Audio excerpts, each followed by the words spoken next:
선다싱이라고 하는 사람이 있습니다. 이분은 예수님을 믿고 난 이후에 전도하는 일에 전생애를 다 걸고 힘을 다해서 살았습니다. 어느 정도 힘을 기울였느냐 하면은 티베트 사람들을 전도하기 위해서 맨발로 히말라야 산맥을 10번도 더 넘나들었습니다. 그러다가 결국은 실종이 되어서 죽은 위대한 전도인의 삶을 사는 사람입니다. 인도의 3대 성자라고 하면은 시성으로 불리는 타고르와 유명한 정치인 간디 그리고 선다싱을 꼽는다고 합니다. 한 번은 그가 영국을 방문하였는데 한 대학 교수가 그에게 다음과 같은 질문을 했습니다. 당신이 오랫동안 젖어있던 전통의 힌두교를 버리고 기독교를 믿게 된 이유가 무엇입니까? 그때 선다싱은 이렇게 대답을 했습니다. 부활하신 예수가 살아있기 때문입니다.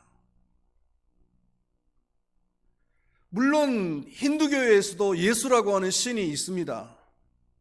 하지만 그 신은 부활하신 신이 아니라 사람이 인위적으로 만든 신입니다. 그러나 선다싱이 믿고 그리고 선다싱이 따르는 그 예수님은 사람이 인위적으로 만든 신이 아니라 죽음에서 다시 살아나신 분이시고 지금도 살아계신 분이시라는 뜻입니다. 우리의 신앙의 두 기둥이 있다면 예수님께서 우리를 구원하기 위해서 십자가에 죽으셨다는 것과 그리고 죽으신 지 3일 만에 다시 살아나셨다는 것, 이 두 가지가 우리 신앙의 중요한 주축이 되어져야 될 줄로 믿습니다. 우리는 이 사실을 믿어야 되고 이 사실을 믿을 때에 악한 영과의 싸움에서 100% 승리하는 삶을 살아갈 수가 있는 줄로 믿습니다. 오늘 부활주의를 맞이해서 왜 우리가 부활을 믿어야 되는가? 도대체 부활의 의의가 뭔가? 라는 것을 생각해 볼 때에 이 부활의 가장 큰 의의는 승리에 있다라는 것입니다. 부활은 바로 승리의 사건이다. 예수님께서 승리하신 사건이고 예수님께서 승리하셨으므로 예수님을 따르는 모든 사람들도 승리할 수가 있다는 것입니다.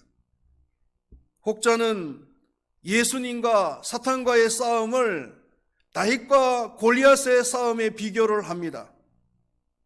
예수님께서는 10명 남짓한 겁쟁이 제자들과 그리고 단지 생명이라고 하는 무기를 가지고 계셨습니다. 반면에 마귀는요, 수없이 많은 귀신들을 부릴 수 있는 능력을 가지고 있었을 뿐만 아니라 죽음이라고 하는 무시무시한 무기를 가지고 있었습니다. 여러분, 이 죽음이라는 것이 얼마나 무서운 무기인 줄 아시죠? 돈도, 명예도, 건강도, 권력도, 지식도 이 죽음 앞에서는 꼼짝을 못하는 거예요. 드디어 사탄은 유대인들과 빌라도를 조종해서 예수님을 십자가에 못 박아 죽였습니다. 예수님께서는 힘없이 십자가에서 돌아가셨습니다. 예수님의 죽음을 본 그 사탄과 그 졸개들은 자신들이 승리한 줄 알았습니다. 예수도 역시 별 수 없구나. 자신들의 최대 무기인 죽음 앞에서 어쩔 수 없는 존재인 줄 알고 쾌재를 불렀습니다. 그러나 예수께는 생명이라고 하는 치명적인 무기가 있었던 것입니다. 생명이 있었기 때문에 죽음 가운데 계실 수가 없었습니다. 죽음의 근세를 깨뜨리시고 3일 만에 부활하신 것입니다. 천지가 개벽한 것이죠. 사탄은 자신의 최대 목인 죽음을 가지고서도 통하지 않는 그 예수님 앞에 무릎을 꿇는 방법밖에는 없었습니다. 그래서 요한복음 16장 33절에서 세상에서 너희가 환난을 당하나 담대하라 내가 세상을 이기었노라고 예수님께서는 승리를 선포하신 것입니다. 승리하신 예수님께서는 사탄을 꽁꽁 묶으셨습니다. 그리고 어두운 가운데에서 두셨습니다. 언제까지요? 다시 오셔서 최후 승리를 하시는 그날까지. 유다서 6절 말씀에 보면은 또 자기 지위를 지키지 아니하고 자기 처소를 떠난 천사들을 큰 날의 심판까지 영원한 결박으로 흑암에 가두셨으며 타락한 그 천사들, 사탄과 그의 졸개들 아니겠습니까? 큰 날의 심판까지, 마지막 심판입니다. 그때까지 영원한 결박을 하셔서 흑암에 가두셨다라고 말씀을 하고 있습니다. 사탄은 묶여있기 때문에 우리에게 직접적으로 공격을 해올 수가 없습니다.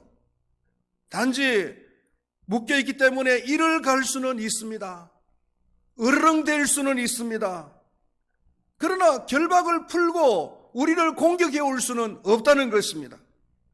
그러므로 사탄을 무서워할 필요가 없는 것입니다.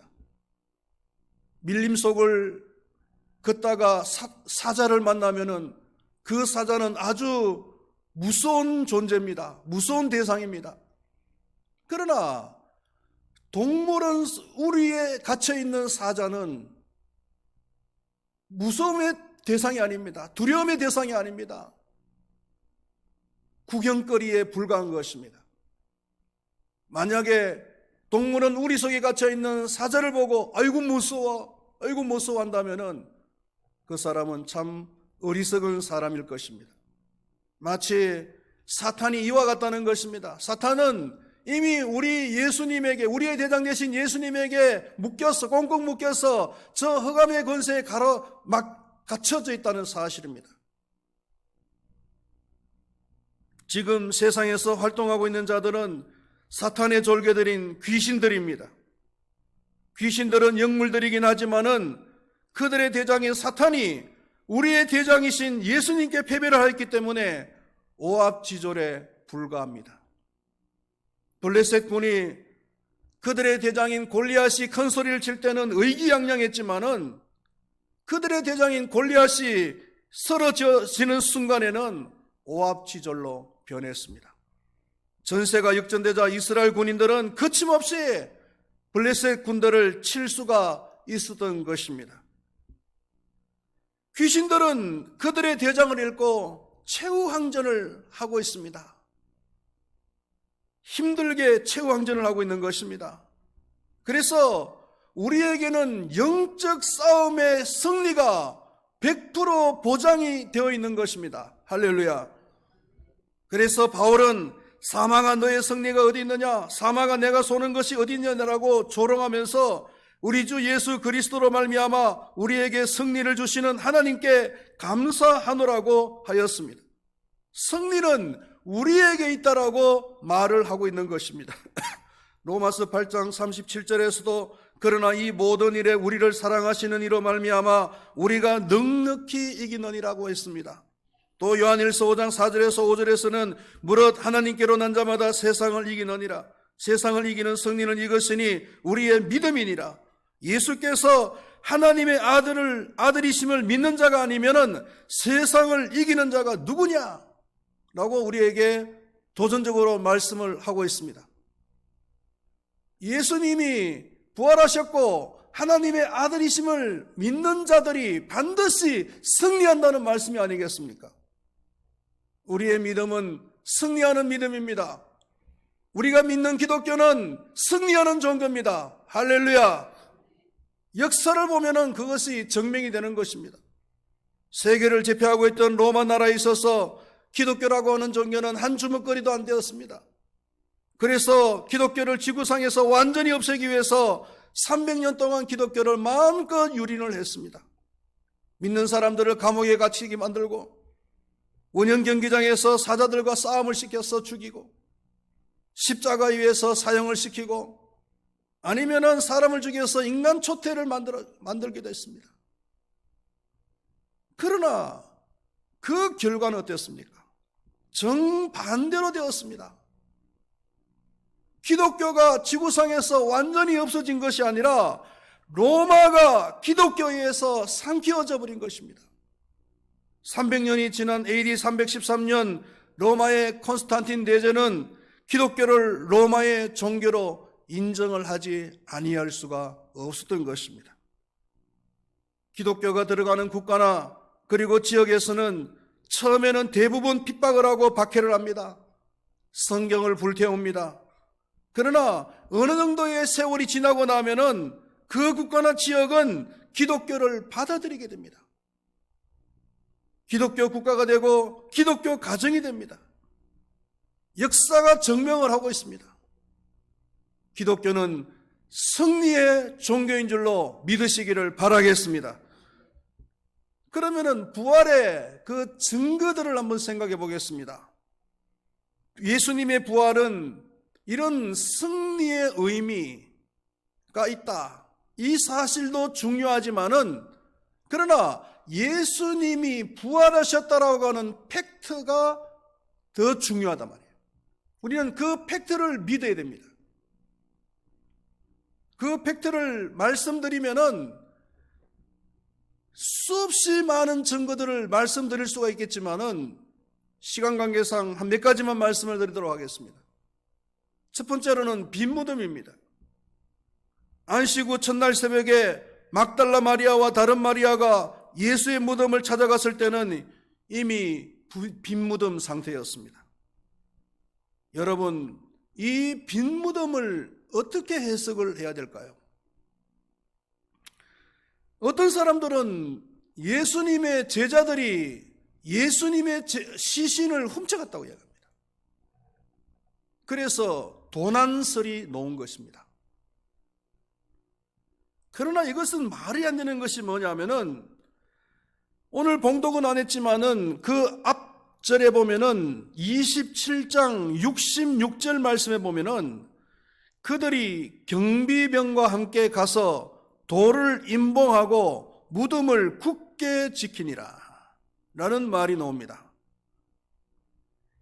사형수의 무덤을 임봉한다는 것은 로마 황제의 도장을 찍는 거예요. 그래서 사형수의 그 임봉을 해치는 것은 로마 황제의 명을 거역하는 거나 마찬가지다 말이에요. 그리고 경비병들이 그날 밤에 특별한 상황 속에서 굳게 지켰다 그랬습니다. 이런 상황 속에서 무서워서 도망을 쳤던 제자들이 다시 돌아와서 시체를 훔쳐갔다는 것은 소가 웃을 일입니다. 차라리 현명한 제자들이라면은 후에 예수님의 시신과 무덤을 화려하게 장식을 해놓고 성역화시키는 것이 더 낫다라고 생각을 할지도 모릅니다. 러시아는 공산주의 사상을 우상화시키기 위해서 공산주의 사상을 만든 레닌의 시신을 모스크바 그 붉은 광장 한 중앙에다가 반부패 상태로 만들어서 안치를 해놓았습니다. 그리고 그곳을 방문하는 모든 사람들에게 개방을 시켜 놓았습니다. 저도 한번 가보았습니다. 키는 한 150 정도 되려나요? 덩치를 조그만 사람이 마치 살아있는 것처럼 그렇게 있더라고요. 그렇게 하는 이유가 뭐겠습니까? 공산주의 사상을 선전하는 거예요. 공산주의의 그 시조인 그 레닌을 우상화시킴으로써 공산주의를 갖다가 선전하는 거죠. 북한은요, 김일성 시신을 화려하게 금수산에다 안치를 해놓고 성역화시켰습니다. 이것이 일반적인 사람들의 생각이라는 겁니다. 그런데 예수님의 무덤을 화려하게 꾸민 것이 아니라 빈 무덤이라는 것을 강조하는 것은 예수님이 부활하셨다는 것을 증거하는 가장 중요한 증거가 된다는 것입니다. 두 번째 증거는요, 예수님의 빈 무덤을 발견한 사람들은 여자들이었다는 겁니다. 막달라 마리아와 그리고 다른 마리아라고 했습니다. 여자들이 예수님의 빈 무덤을 가장 먼저 발견하고 증인들이 되었습니다. 그런데 그 당시 사회에서는요, 여자들의 인권이 형편없었잖아요. 그래서 여자들은 법정에서 증인으로서의 권리도 없었어요. 자격도 없었어요.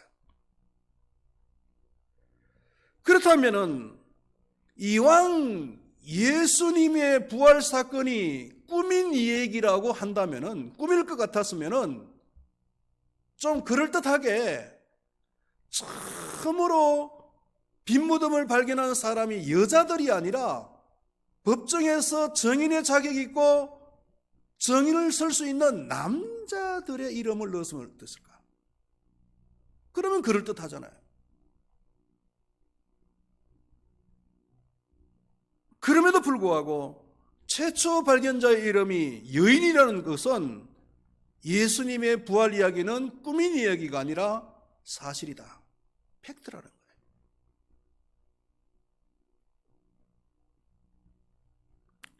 그리고 세 번째로는 수많은 증인들이 있다는 것입니다. 어떤 사람들은 제자들이 너무나 예수님을 사모한 나머지 환상을 봤다는 거예요.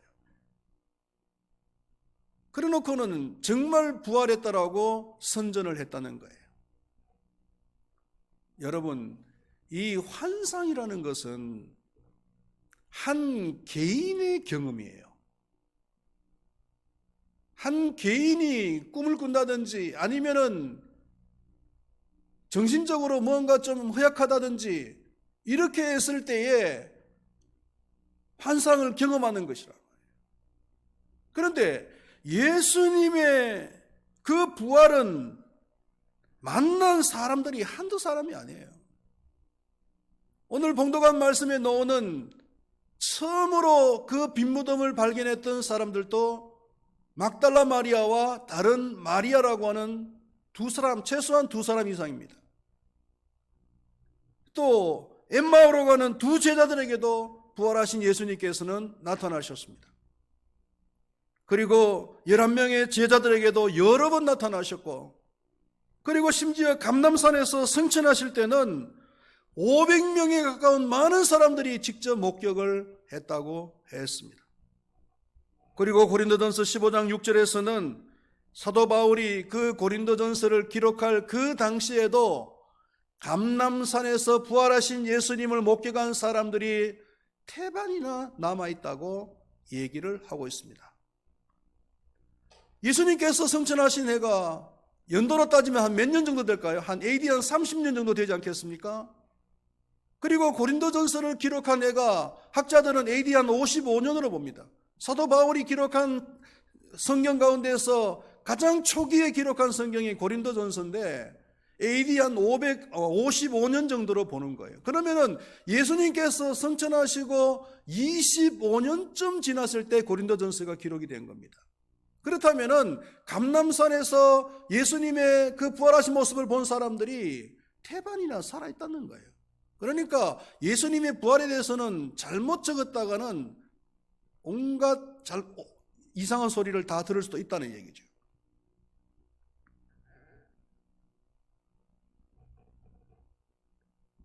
예수님의 부활은 한 사람이 본 환상이 아니라 사실입니다. 수없이 많은 사람들이 보고 만나고 만졌던 사실이라는 것입니다. 할렐루야. 마지막으로 한 가지만 더 말씀을 드리면은 제자들의 변화입니다. 제자들은 예수님의 부활을 목격한 이후에 급격하게 변화를 했어요. 급정이들이 하지 않았습니까? 예수님이 돌아가셨을 때 하나같이 다 겁을 먹고 도망가 버린 사람들이에요. 그런데 예수님의 부활하신 모습을 보고 난 뒤에는 그 살기등등한 예루살렘 거리로 뛰쳐나가서 대낮에 예수님을 증거하는 거예요. 예수님의 부활을 증거하는 거예요. 증인으로서의 삶을 사는 것이 아니라 나중에는 다 하나같이 순교까지 합니다. 이런 급정이들이 어떻게 순교자까지 될 정도로 변화되어지는 삶을 살았는가? 여러분, 사람이 잘 변합니까? 변해요? 저도 목회를 하면서 이 사람의 변화, 여기에 목회에 초점을 맞추고 참 제자 훈련도 나름대로 열심히 했습니다마는 결론이 뭐냐 하면은 참 사람은 안 바뀌는구나, 안 변하는구나, 이거예요. 사람이 바뀔 수 있는 방법은 크게 두 가지더라고요. 첫 번째로는 강력한 훈련을 오랫동안 시키는 거예요. 그러면 사람이 좀 변합니다. 그리고 또 한 가지는요, 충격적인 사건을 경험하는 거예요. 사람이 죽는다든지 말이죠. 이런 엄청나게 충격적인 사건을 경험하게 되면은 사람이 바뀌어요. 자, 제자들을 보십시오. 제자들은 예수님께서 3년 동안 데리고 다니시면서 제자 훈련을 시켰어요. 그런데 변했어요, 안 변했어요? 안 변했어요. 그런데 그런 사람들이 이렇게 한순간에 변해버렸단 말이에요. 그렇다면 충격적인 사건을 경험했는데 그 충격적인 사건이 뭐냐면은 바로 예수님의 부활 사건이란 말이에요.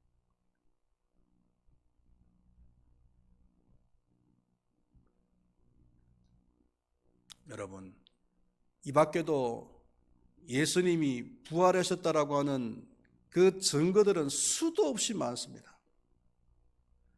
부활하셨다는 증거를 찾는 것보다 차라리 부활하지 않았다라고 하는 증거를 대는 것이 더 힘들 정도예요.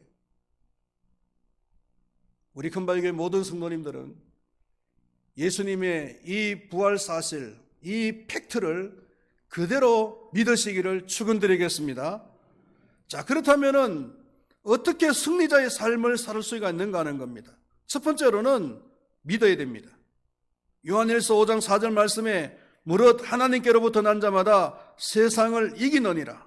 세상을 이기는 승리는 이것이니 우리의 믿음이니라 라고 말씀을 하셨습니다. 예수님께서 죽음의 권세, 사망의 권세를 깨뜨리시고 3일 만에 살아셨다는 사실을 문자 그대로 믿으시기를 바라겠습니다. 예수님께서 부활 성천하셨기 때문에 그 승리는 우리에게도 있다는 사실을 그대로 믿으시기를 바라겠습니다. 믿으셔야 돼요. 예수님께서 아무리 부활하셔도 내가 믿으면은 그 승리는 나와 상관이 없는 거예요. 그리고 두 번째로는 예수님과 함께 해야 됩니다. 로마서 8장 37절 말씀에 그러나 이 모든 일에 우리를 사랑하시는 이로 말미암아 우리가 넉넉히 이기느니라. 우리가 넉넉히 이기는데 누구 때문에요? 누구로 말미암아? 우리를 사랑하시는 이, 부활하신 이, 승리하신 이, 그 예수님으로 말미암아 우리가 넉넉히 이긴단 말입니다. 할렐루야.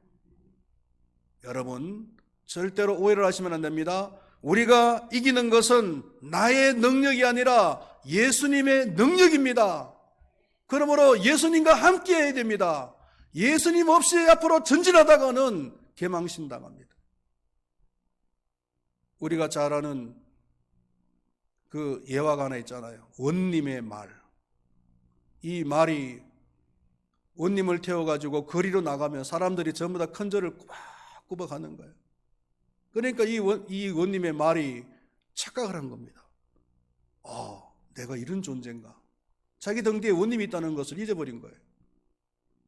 그래서 내가 어떤 존재인데, 내가 특별한 존재인데 라는 생각 때문에 이제는 자기 등 위에 원님이 타는 것이 귀찮아졌어요. 싫어졌어요.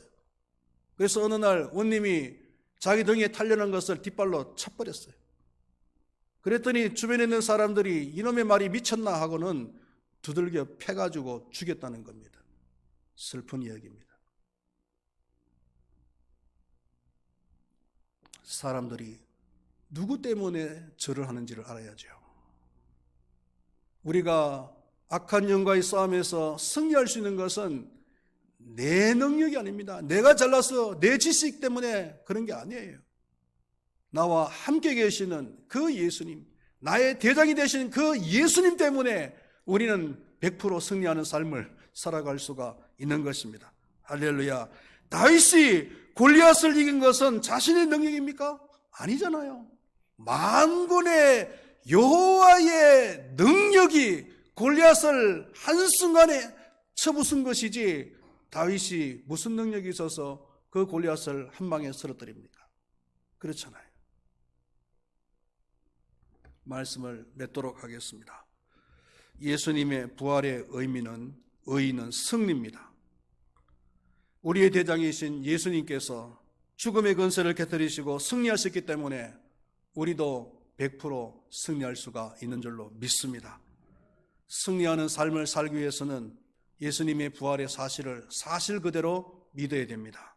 그리고 예수님과 언제나 함께하는 삶을 살아야 됩니다. 기도하시겠습니다.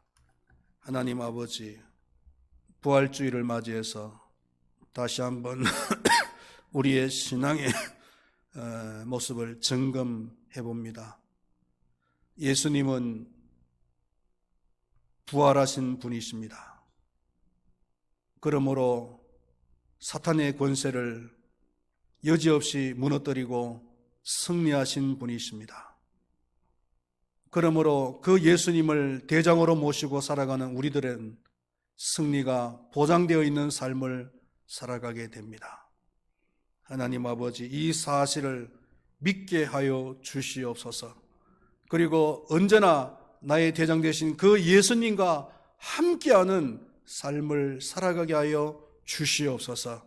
그래서 100% 승리하는 삶을 살아가는 우리 모두가 되게 하여 주시옵소서.